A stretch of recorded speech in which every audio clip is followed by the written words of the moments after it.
Thanks for staying with us. Welcome to Newsroom series, Jock Rogers. Today we're in the southeast region, but first a look at our top stories for the day.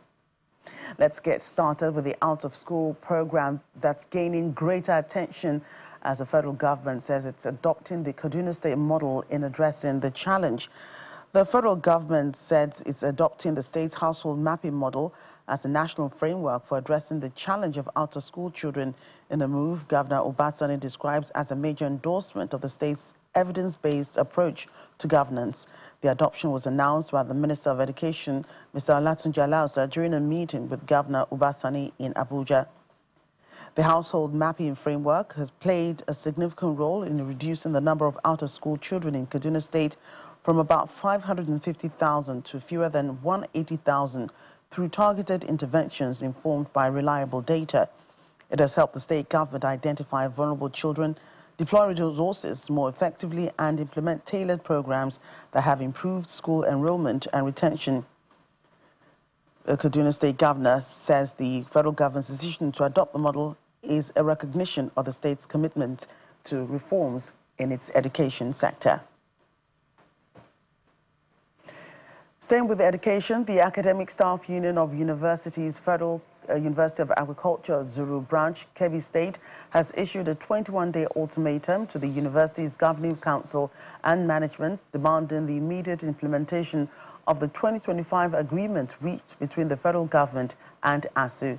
The union said failure to meet its demands within the ultimatum, which commenced on July 29, would leave it with no option but to embark on an industrial action in line with its established procedures.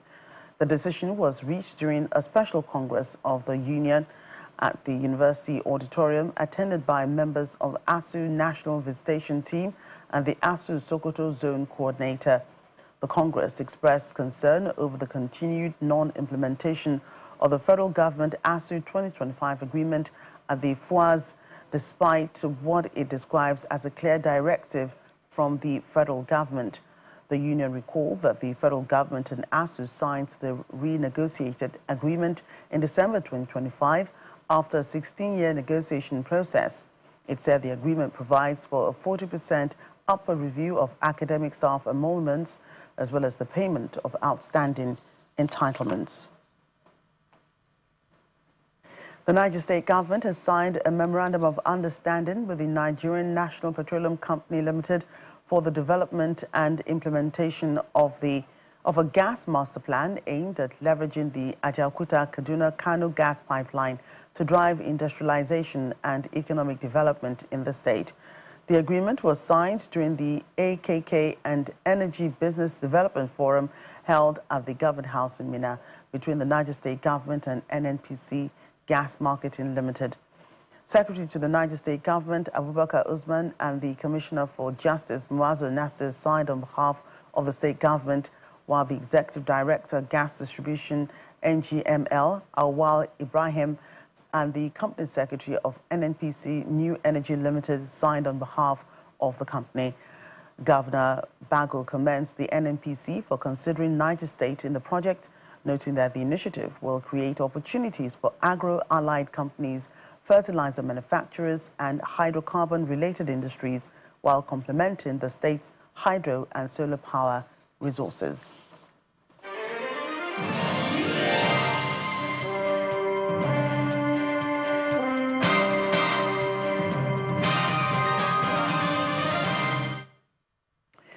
Newsroom series proper, the federal government is calling for stronger collaboration with governors and other stakeholders in the southeast to address insecurity and sustain peace across the region. The Minister of Defense, retired Major General Chris Musa, made the appeal in Umuahia at the maiden Southeast Regional Security Summit organized by the Federal Ministry of Defense in collaboration with the Office of the Senior Special Assistant to the President on Community Engagement Southeast, describing the Southeast region as a region with immense economic potential. Security chiefs, government officials, traditional rulers, lawmakers, and other stakeholders gather in Umuahia, Abia State, for the maiden Southeast Regional Security Summit to discuss collaborative solutions to the region's security challenges. a nation that... In his opening remarks, convener of the summit, the Minister of Defense, retired General Christopher Musa, says the government remains committed to protecting lives and property through sustained investment in security. The theme of this summit, collaborative approaches to strengthen security and regional stability, is both timely and profound. It recognizes that the security challenges of our time have become increasingly complex, dynamic, and interconnected. Lasting security can only be achieved through collaboration, mutual trust, information sharing, strategic partnership, and the active participation of communities. In a short form, what we need is, we want to hear from you. What are the issues on ground? One of these special guests is the Abia State Governor, Alex Oti, who reiterates that insecurity remains a major obstacle to development, stressing that lasting progress can only thrive in a peaceful and secure environment. In Abia, we understand the importance of collaboration, especially on matters of security. Working closely with sister states and broader governors, we are foundational to the restoration of peace and normalcy in several communities that were hitherto under the control of criminal elements a few years ago. Representing the Senate President, Godswill Akpabio, Chairman of the Senate Committee on Army, Abdulaziz Musa Yaradua, reaffirms the National Assembly's commitment to strengthen Nigeria's security architecture. Security, therefore, must no longer be viewed solely through the prism of military deployments or law enforcement operations. Experience across the world teaches us that lasting peace rests upon a broader architecture, one that combines effective security operations with economic opportunity, social justice, community participation, intelligence sharing, and responsive governance. Meanwhile, the Southeast governors pledged to deepen collaboration with security agencies, traditional institutions, and local communities to improve security across the region. Why are we not able to share assets? Why will every state in Southeast invest their own drones? Why can states who are next to each other not invest in drones together? Because that way they can work together. Why are we not able to increase intelligence sharing between them? And for those of us who will know and who do know, we need investment in the police. Every police cell is an instrument of constructive duress. Stronger collaborations and intelligence sharing seems to be the biggest takeaways from this summit. Participants express optimism that this will enhance security operations and promote lasting peace across the Southeast.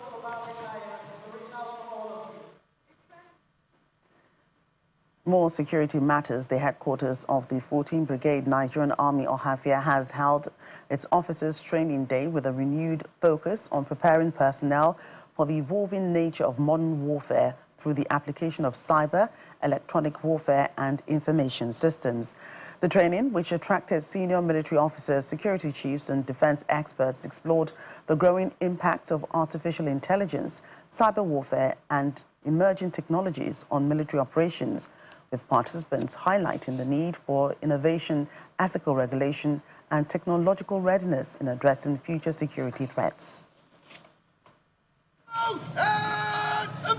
The Nigerian Army is building the capacity of its personnel to tackle emerging security threats through a one-day officers training program at the 14th Brigade headquarters in Ohafia, Abia State, focusing on artificial intelligence, cyber operations, and electronic warfare.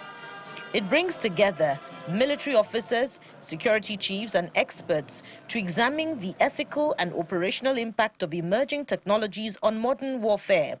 And that's what the lecturer, commander of the 54th Signal Brigade, Enugu, Brigadier General Solomon Julius, anchors his lecture on.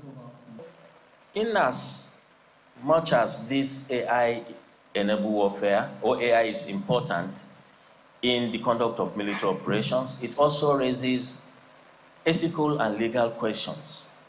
There are risks of unintended consequences in conflicts, and we'll get to know this. So there is need for effective governance and accountability in the use of AI in warfare. And for the guest of honor, Commodore Babatunde Quadri of the Nigerian Navy, cyber operations, electronic warfare and information systems are redefining the battlefield, making the training both timely and strategic. Technology alone will not win wars, but trained, innovative, and adaptive officers like you will leverage cyber, electronic warfare, and information systems to achieve certain effects. This training day must therefore achieve awareness in the sense that every participant must understand the basics of cyber threats, electronic warfare abilities, and how information can be weaponized. Other speakers believe that AI has the potential to reduce and escalate conflicts depending on how it is deployed. The paper presenter talked about international humanitarian law. And this international humanitarian law, which is also referred to as law of war, this is the basis for the building of international criminal law, where at the end of every war, those who planned, those who executed, and those who ordered for that war are tried at the international court. So that international criminal law is a very good background that should moderate the deployment of artificial intelligence. Commander of the 14th Brigade, Brigadier General Ahmad Mansour Diko, reaffirms Nigeria's commitment to peaceful coexistence, urging personnel to keep pace with emerging technologies in order to meet the demands of modern warfare. Nigeria does not believe in violating its neighbors' borders. It doesn't. Nigeria does not believe in first aggression. Even our Nigerian Army doctrine that has been reversed now to talk about preemptive offensive, it still depends on signals from the adversary that he's trying to actually do something to us. It is not just open-ended that we are expansionist in nature. We're not expansionist. We want to stay peacefully in a peaceful environment and only have to act when we have to. But unfortunately, the world is not ideal. There are people that will wish to do us harm, and we are constrained to have to prepare to defend ourselves should that situation arise. The consensus among participants is that keeping pace with rapidly evolving technologies is no longer an option, but a strategic necessity to enhance operational effectiveness and strengthen the country's defense architecture.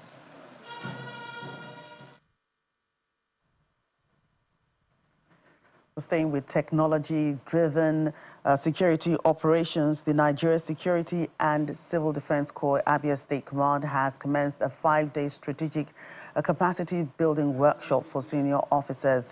It's part of efforts to strengthen internal security through technology-driven policing and intelligence-led operations. The workshop, themed Technological Advancement in Security Management, is expected to enhance officers' capacity in intelligence gathering, criminal investigation, digital evidence management, drone technology, artificial intelligence, and other modern security strategies aimed at improving operational effectiveness.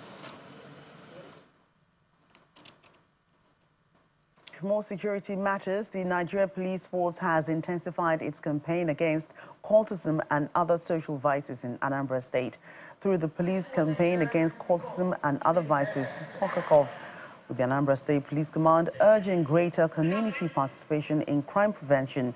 Speaking during the youth engagement seminar at the Women Development Center in Awka, the state capital, the police public relations officer Tochukwu Ikenga says the initiative underscores the command's commitment to proactive policing by preventing crime through advocacy and youth empowerment rather than enforcement alone.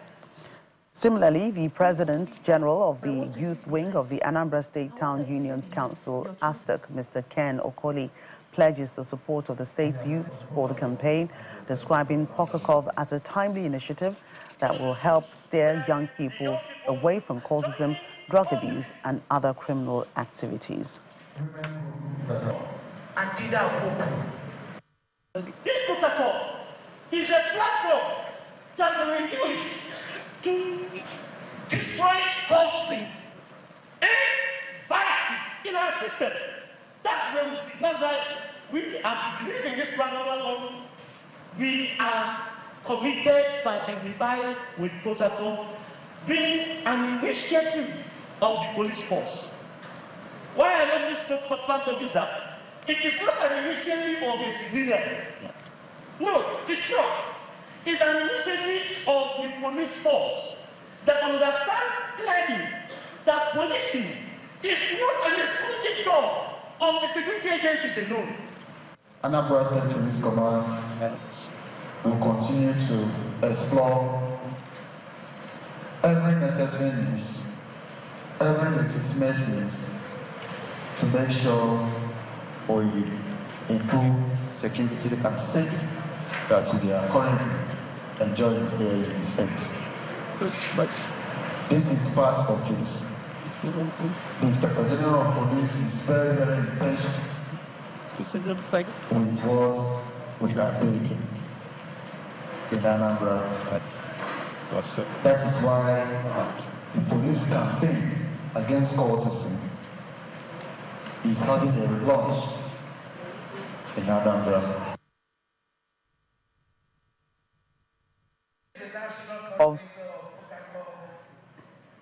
Addressing the gathering, the National Coordinator of POCOCOV urges the youths of Anambra State to reject cultism, violence and other forms of criminality, stressing that discipline, education and legitimate means of livelihood remain the surest path to a successful future.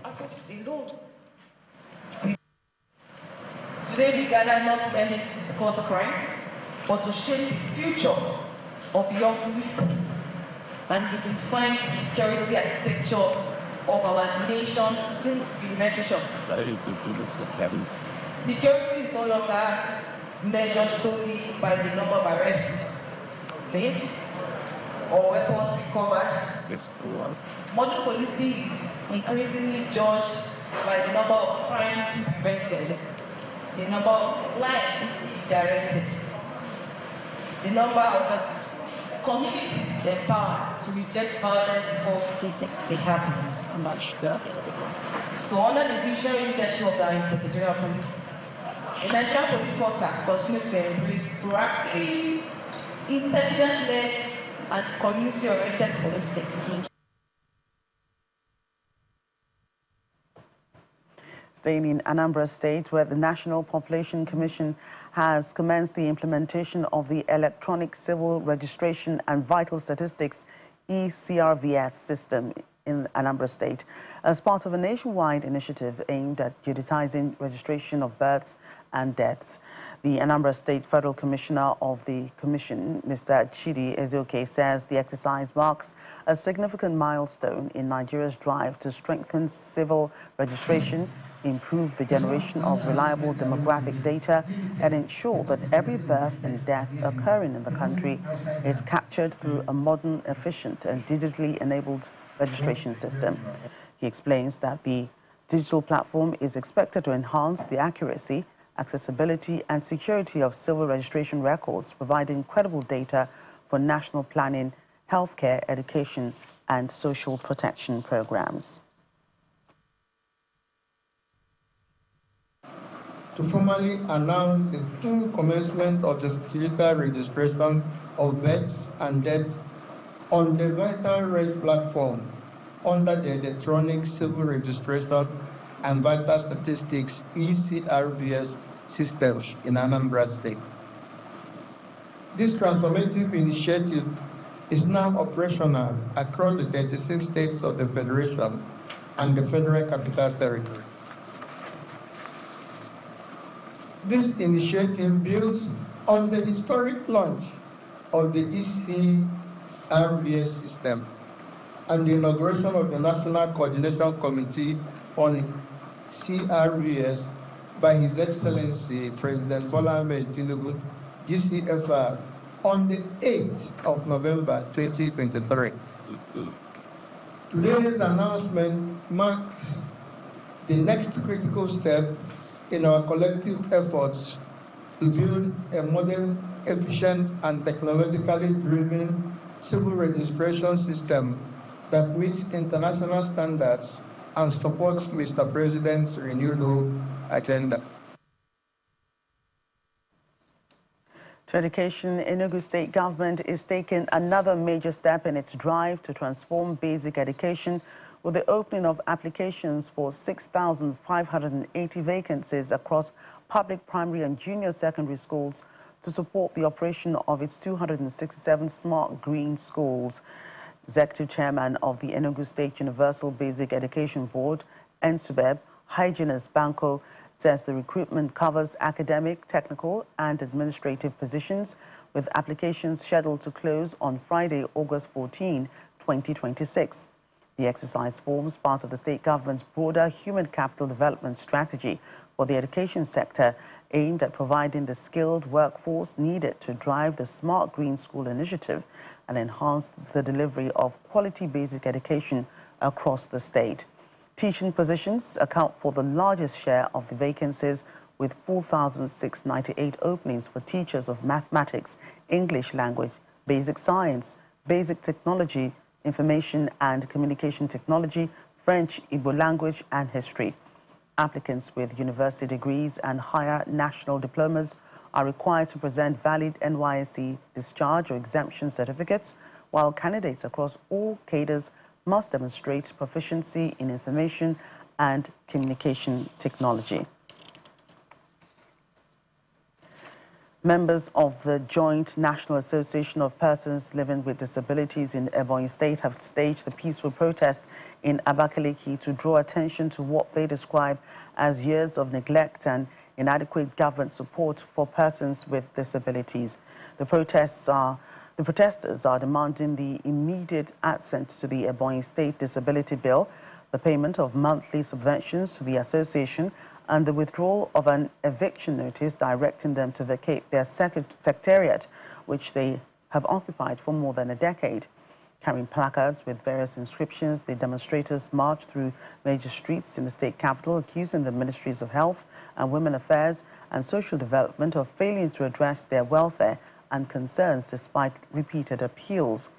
The protests comes amid growing calls for stronger protection of rights of persons with disabilities, with members of the association urging the state government to engage them in dialogue and implement policies that promote inclusion, accessibility and equal rights.